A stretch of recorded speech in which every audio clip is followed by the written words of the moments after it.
Bharat speak के ये तीसरे एपिसोड में हम लोग एक ऐसे फ्रेंड को मैं ला रहा हूँ कि जो पीएचडी स्कॉलर हैं। सीएनटी लैब में उनका पीएचडी चल रहा है और triple IT and IM Gwalior से वो पीएचडी कर रहे हैं। ये प्लेटफॉर्म का जो हमारा मंसूबा था यही था कि हम लोग इस प्लेटफॉर्म पे हर एक वीकेंड को एक ऐसे अपने बीच से लोग को लाएंगे जो आपसे अगर कहीं ना कहीं कनेक्ट कर पाए और उनसे हम लोग कुछ सीख पाए। आज हम लोग देखेंगे कि हायर एजुकेशन का इंडिया में क्या सिचुएशन है, लोग रिसर्च की तरफ क्यों नहीं जा रहे हैं और ये कैसे वो उस तरफ मूव कर सकते हैं। नेशनल एजुकेशन पॉलिसी में हायर एजुकेशन के लिए क्या क्या एड ऑन हुआ है।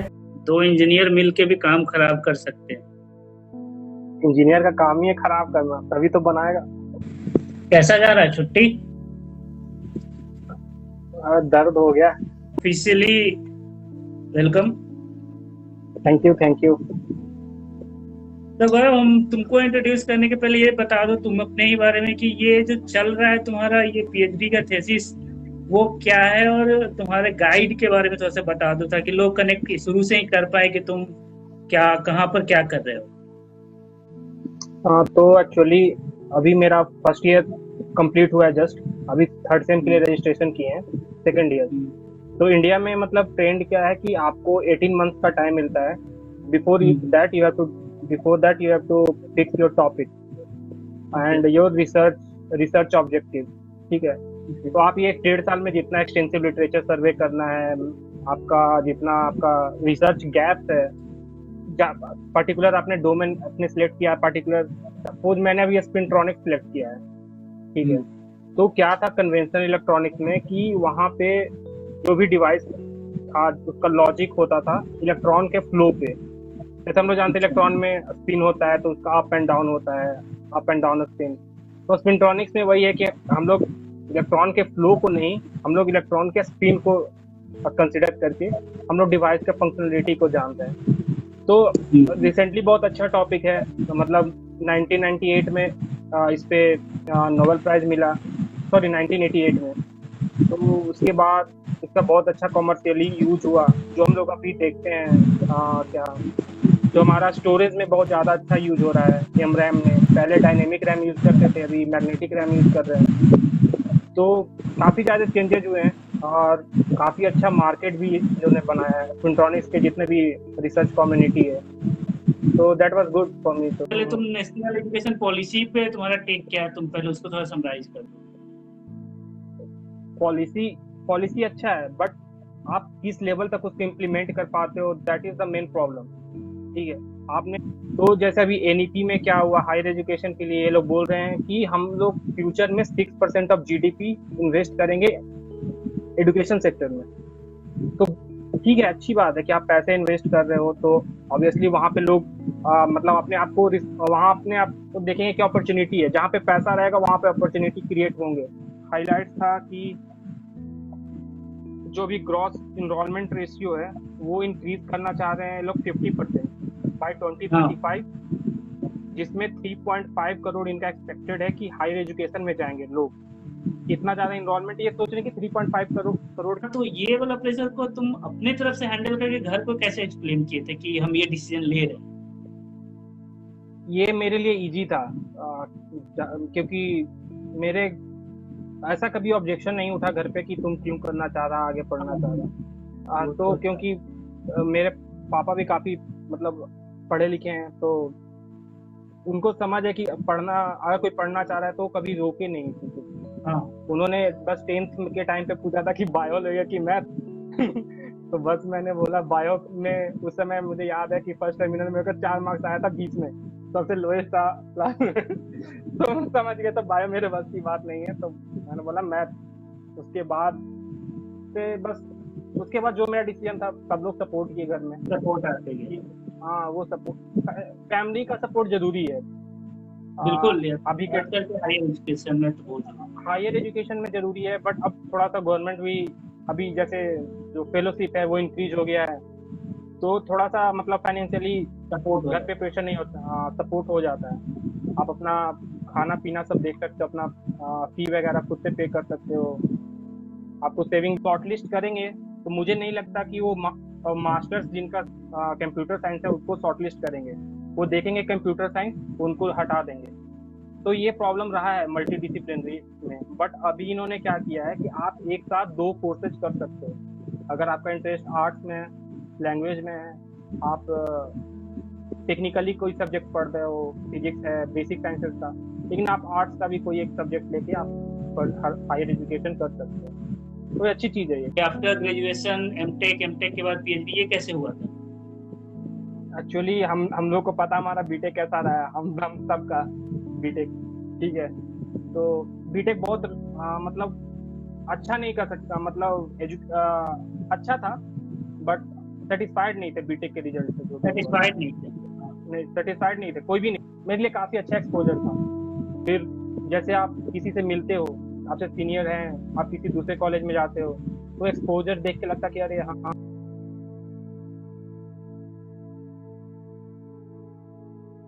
इंटर्नशिप से लौट के आया तो मेरे इंटर्नशिप में मुझे काफी अच्छा इंटरेस्ट हो गया था रिसर्च के को लेके।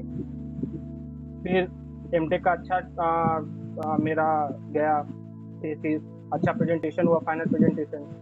तो उसके बाद मेरा एक पेपर भी आया था एमटेक में।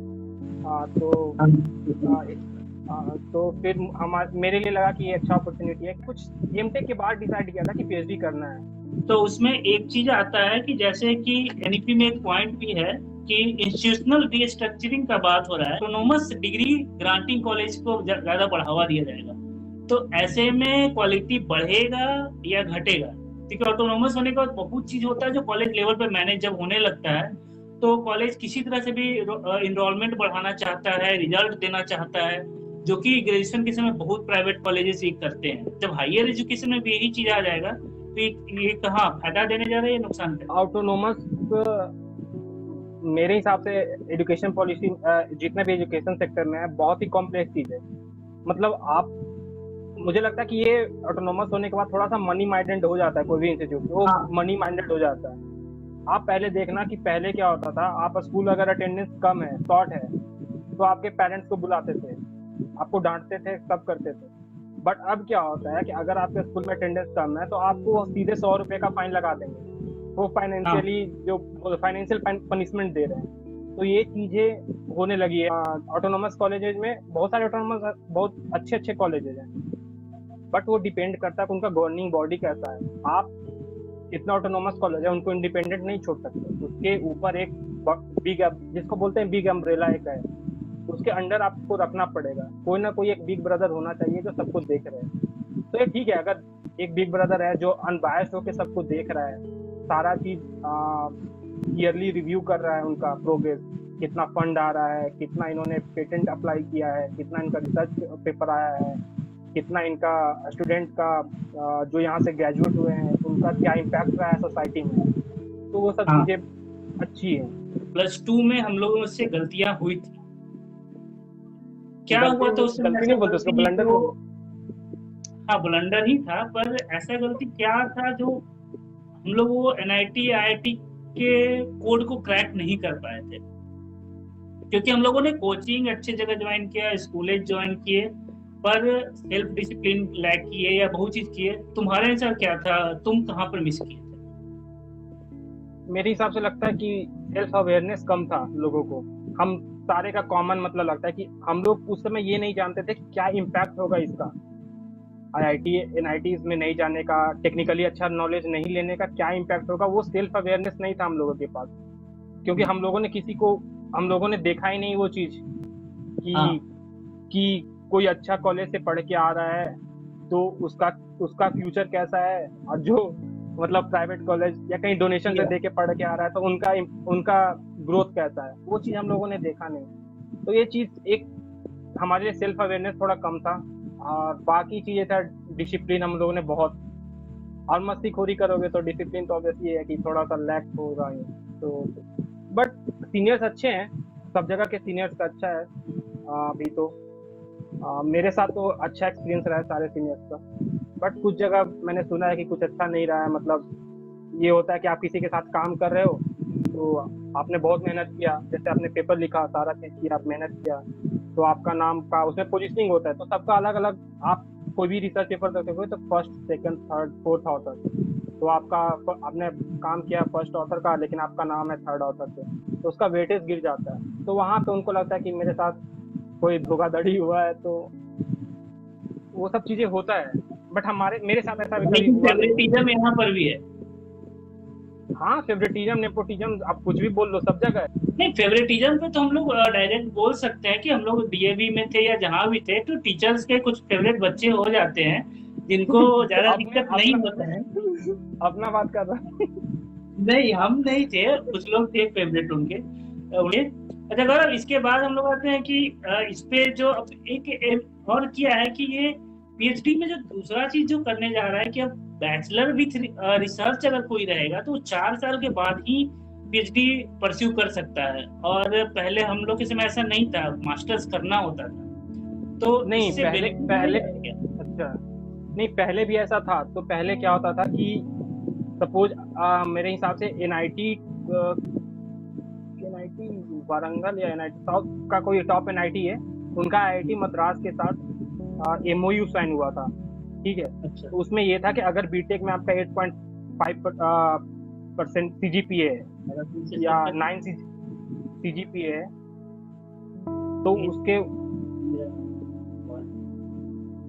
तो उसके ऊपर के स्टूडेंट्स को वहाँ पे डायरेक्टली इंटरव्यू के लिए बुलाते थे पीएचडी में एनरोल करने के लिए।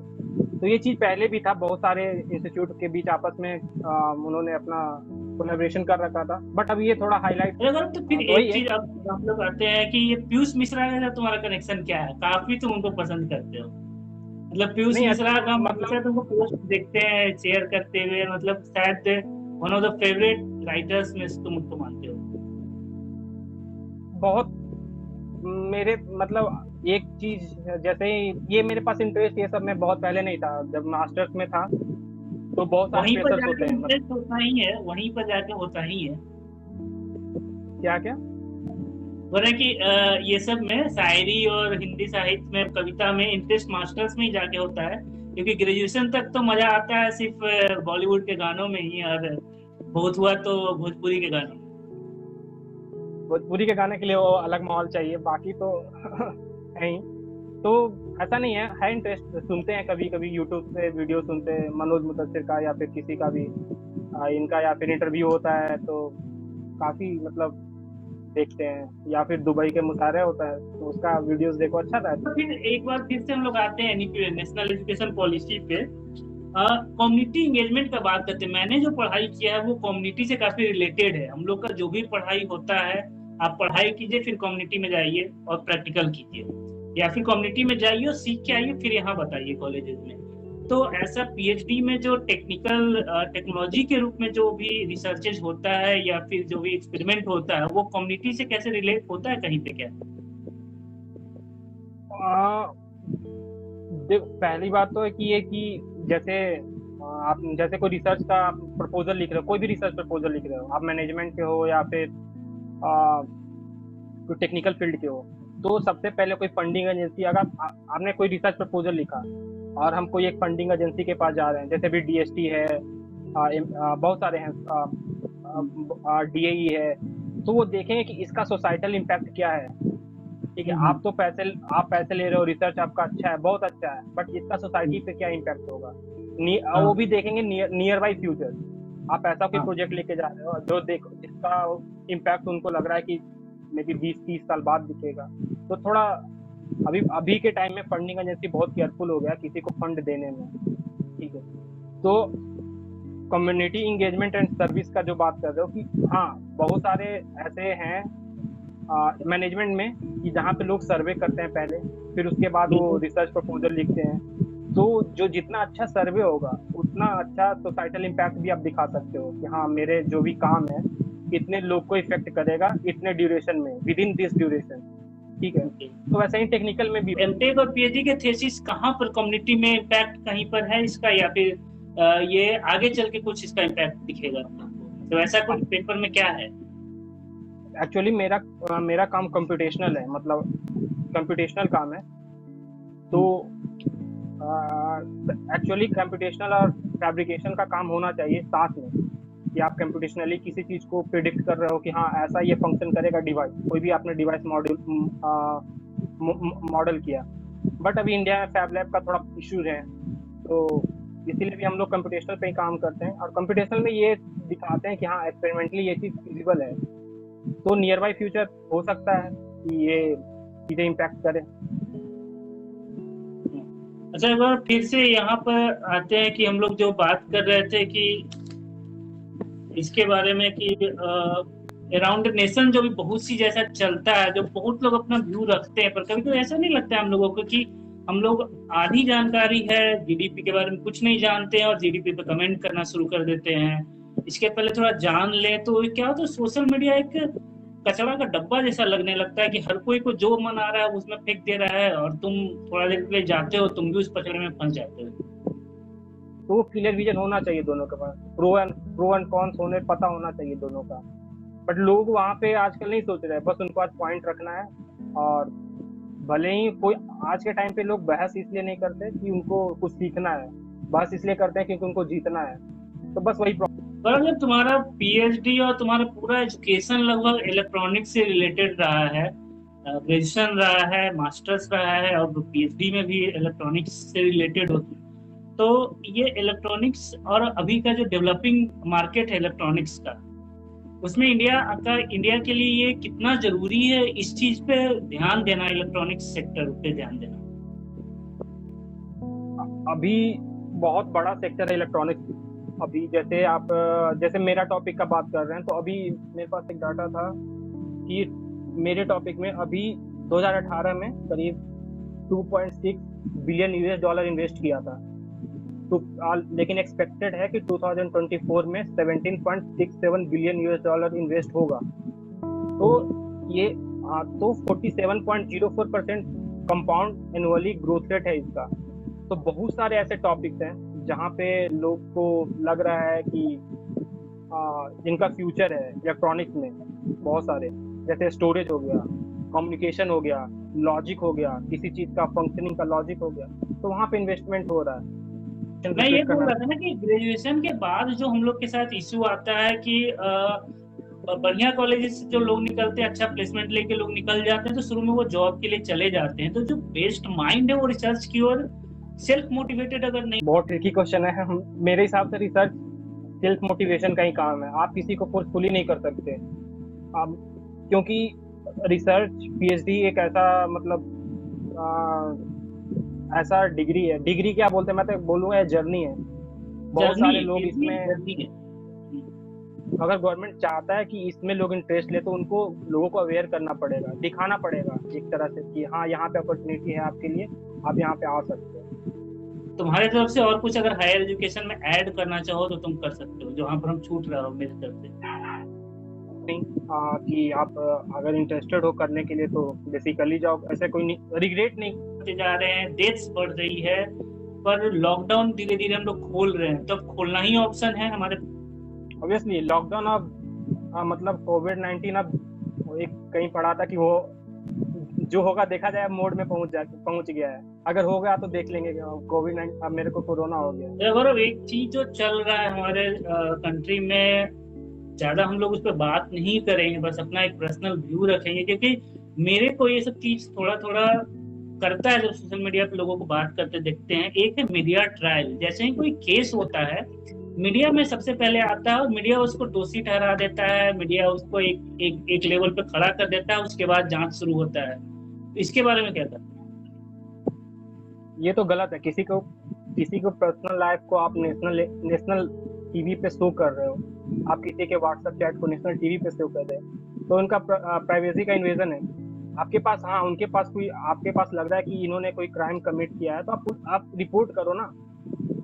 आप सीबीआई जैसे सुशांत सिंह राजपूत का अभी केस हैंडल कर रहा था, आप सीबीआई को रिपोर्ट कर सकते हो। बट कोई भी क्रिमिनल है, जैसे बोलते हैं ना इनोसेंट टिल फाउंड गिल्टी वाला बात है, आप तो उसको पहले ही गिल्टी बता दे रहे हो।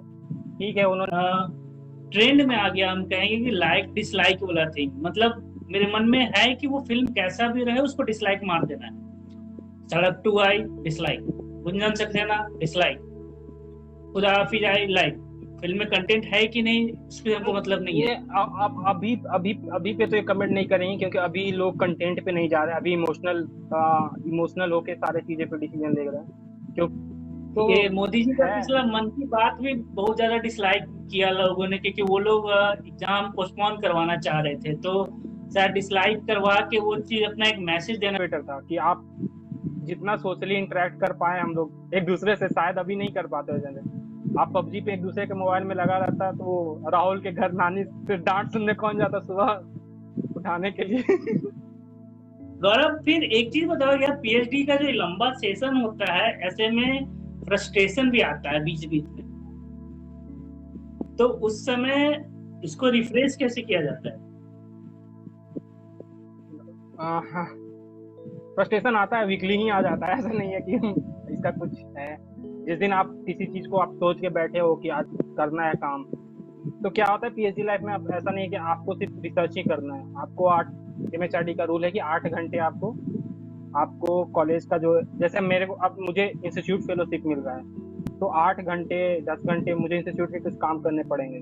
जैसे लैब लेना पड़ता है, लैब सेशन कंडक्ट कराते हैं, एग्जाम होता है तो एग्जाम ड्यूटी लगता है, या सारे इंस्टीट्यूट में ही है कि आप कुछ और काम करते हो। तो ये सब चीज़ से अगर आपका काम थोड़ा सा लैग होता है तो फ्रस्ट्रेशन होता है। तो उसके लिए वही है, कभी संडे वनडे को बाहर चले गए, बाहर अपना रेस्टोरेंट वगैरह गए, खाए पिए घूमे। कि तुम बताया कि लैब वर्क भी लेते हो तुम वहां पर, तो 5 साल या 6 साल 7 साल जूनियर बच्चों से इंटरेक्ट करने का मौका मिलता है, तो फिर रिलीव होता है मेमोरी कि हम लोग लैब में क्या करते थे और इन लोग क्या कर रहा है उस तरह से। तो क्या बच्चे परेशान भी करते हैं क्या वहां पे? हाँ करते हैं, उनका जो ट्रिक हम यूज किए हैं पास होने में लैब, वो भी यूज करना चाहते हैं। बट ये है कि उनके पास मोबाइल है तो थोड़ा इजीली कर लेते हैं। तो वो सब चीजें हैं वहाँ पे। हाइड एंड सीक तो चलते रहता है, कोई फोन पे गेम खेल रहा है तो कोई ये कर रहा है, तो वो सब चीज चलता है। न्यूज रिपोर्टिंग जो देख रहे हो आजकल, न्यूज देख रहे हो क्या? न्यूज देखने में सर दर्द नहीं होता है क्या? मैं नहीं देखा, कोरोना का स्टार्टिंग केसेस में देखा था। मेरे को न्यूज चैनल देखे हुए करीब आज 6 महीने हो गया होगा, 6 से 7 महीने। तो अच्छा मैंने किए, न्यूज तो चैनल नहीं मतलब हम भी पिछले 1 1.5 महीना पहले एक दिन चलाए थे और उसके बाद सर दर्द हो गया था, तो सारा न्यूज चैनल डीएक्टिवेट कर दिए हैं। तो एक नहीं न्यूज चीज है, न्यूज चैनल, रिपोर्टिंग हमारा बहुत नीचे चला गया शायद। क्योंकि आप किसी के क्या बोलते हैं गुड बुक्स में आना चाह रहे हो तो उनके जो फेवरेबल टॉपिक्स है उसी पे बात कर रहे हो आप। अभी जीडीपी पे बहुत कम जगह डिबेट हो रहा होगा, बहुत एकदम कम ही नहीं, जगह अभी नहीं। जीडी आप नेशनल एजुकेशन पॉलिसी पे भी बहुत कम ही डिबेट हुए हो। गौरव, इसके बाद इस पे अब टेक्नोलॉजी का बात जब हो गया, तो सब चीज खत्म करते समय एक चीज तुमसे लास्ट। अब पहले थोड़ा सा प्रोफेशनलिज्म आ गया। पहले स्कूल लेवल पे इतना प्रोफेशनलिज्म नहीं था मेरे हिसाब से, कि उतने प्रोफेशनली नहीं करते थे। As a teacher, as a guardian हमारे लिए थे, मार भी पड़ता था, समझाते भी थे। जैसे हमारे लिए था, पीटी सर को देख लो, अगर वो एरोड्रम में घूमते हुए देख लेते तो फुटबॉल पकड़ा देते थे कि जाओ फुटबॉल खेलो। तो वो एज ए गार्जियनशिप था उनका। टीचर भी नहीं लगते थे जब बाहर में मिलते थे तो। पीयूष मिश्रा साहब के कुछ लाइन बोलो, उसके बाद ही हम खत्म करेंगे कहानी। याद नहीं रहता यार मुझे तो। अच्छा लगता है सुनने में उनका। वो इलायची के दाने जैसा था, और एक ये था कील और तस्वीर का कुछ रिलेशन था कि सारी उम्र कील, वो मतलब उसका ब्रीफ हाँ, में ये था सारी कि उम्र सारे, की टंगी रह गई और हम खूबसूरती बस तस्वीर की निहारते रहे। हाँ कि जो वजन उठाया था कील, तुम्हारे उसका कोई कोई हाँ, वैल्यू। तुम्हारे लिए जो हम एक खोज के लाए हैं पीयूष मिश्रा का, हाँ वो जो मुझे पता है कहाँ हुआ। तुम्हारे लिए ज्यादा ये करता है कि इलायची के दानों सा मुकद्दर है अपना, महक उतनी ही बिखेरी पीसे गए जितना। तुम कंटिन्यू कर रहे हो, और ये चैलेंजिंग है बहुत, पर कब तक और कब तक? हायर एजुकेशन और कहाँ से पीएचडी के बाद? पीएचडी के बाद मे भी पोस्ट डॉक, अगर अच्छा ऑप्शन मिला तो पोस्ट डॉक्टरल के लिए बाहर का सोच रहे हैं अभी। अगर अच्छे कुछ रिसर्च पेपर्स आ जाएं, अच्छे रिसर्च हो गए एमटेक सॉरी पीएचडी में, तो ऑब्वियसली, क्योंकि जब तक अपने आप को आप अपने कंफर्ट जोन से बाहर नहीं देखोगे तो अपने कैपेबिलिटी को नहीं पहचान पाओगे कि हाँ कि मेरे पास ये कैपेबिलिटी है। तो अंडर एस्टिमेट कहीं कहीं ना करते रहते हैं लोग। तो आपको अपने कंफर्ट जोन से बाहर निकलना बहुत जरूरी है, किसी भी फील्ड में हो। तो अगर कंफर्ट जोन में ही रह के अगर सेटल होना चाहते हो तो ठीक है।